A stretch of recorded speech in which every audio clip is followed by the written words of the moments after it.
नागपुरात एसआयआर प्रक्रियेवरून काँग्रेसचे शहराध्यक्ष प्रफुल्ल गुडधे पाटील यांनी आक्षेप घेत गंभीर आरोप केले आहेत। एसआयआरमुळे मतदारांमध्ये संभ्रम असून मतदारांना मतदानापासून वंचित ठेवण्याचा प्रयत्न होत असल्याचा दावा त्यांनी केलाय।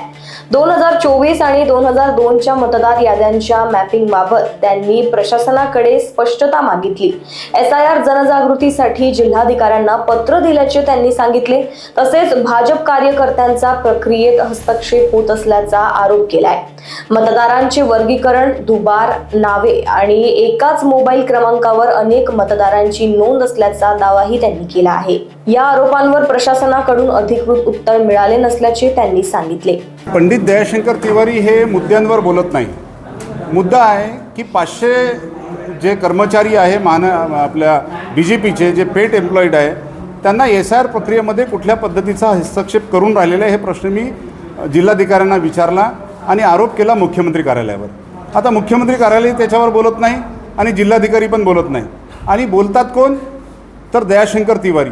बरं, दयाशंकर तिवारी बोलत असताना मुद्द्यांवर बोलतात का तर मुद्द्यांवर बोलत नाही, ते व्यक्तिगत आरोप प्रत्यारोप करून राहिलेले आहेत। हे आरोप प्रत्यारोपाचा विषय नाही आहे। ह्या देशामध्ये नागरिक म्हणून, मतदाता म्हणून आम्हाला जो अधिकार प्राप्त झालेला आहे संविधानिक, त्यापासून वंचित ठेवण्याचा षड्यंत्र भाजपा प्रशासनाच्या माध्यमातून करून राहिलेला हा आमचा आरोप आहे आणि त्याचे पुरावे दिलेले आहेत। आणि हे अनेक मतदारांचे नावं फॉर्म 8चा दुरुपयोग करून आपण स्थानांतरित केले।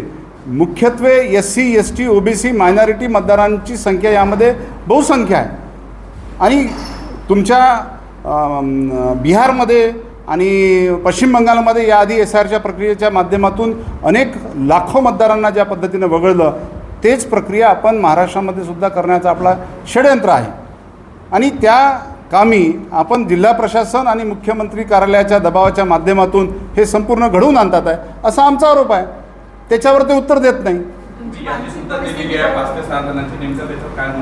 बघा, हे सर्व 2024मध्ये नागपूर दक्षिण पश्चिम या मतदारसंघाचे मतदार होते। मी प्रत्यक्ष त्यांना या ठिकाणी आणलेलं आहे आणि त्यांचा फॉर्म 8 परस्पर तुमचं पालघर, तुमचं नंदुरबार, पुणे ह्या विविध मतदारसंघात विविध जिल्ह्यांमध्ये शिफ्ट करून टाकलेलं आहे, ज्यांचा त्या भागाशी दूरपर्यंत संबंध नाही।